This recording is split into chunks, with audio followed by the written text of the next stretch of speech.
દર્શાવવામાં આવ્યો છે.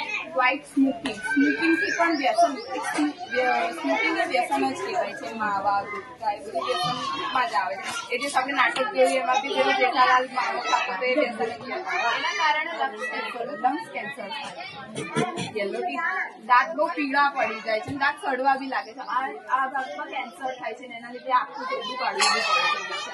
વ્યસન કરતા હોય જેમાં હાર્ટ ડિસીઝ બી થાય છે કે હાર્ટમાં પ્રોબ્લેમ બી થાય છે. કોઈને હાર્ટમાં હાર્ટ કેન્સર બી થાય છે.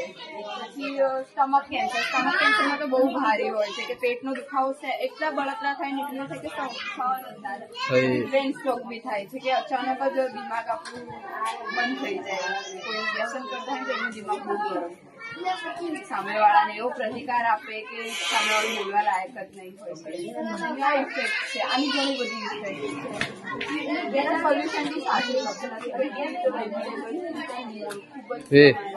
હવે ટામેટું દેખો કે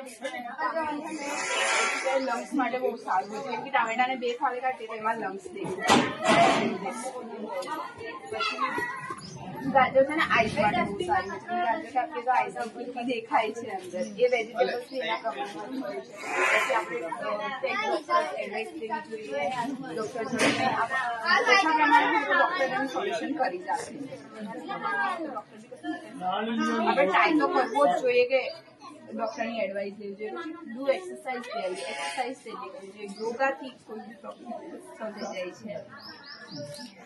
આપણે પ્લાન બનાવવો છે કે આ રીતે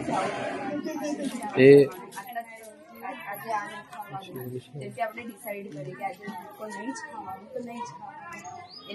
એના મતલબ વિરોધમાં બીજું કંઈ ખાઈ લેવાનું જે આપણને ગુણકારક હોય ને એ ખાઈ લેવાનું. પછી ચીગમ બી એ કહે છે કે ચરબી ઘટાડે છે. આપણા ફેસની જે ચરબી ઘટાડે છે દાંતનું સર્ક્યુલેશન બરાબર રાખે છે.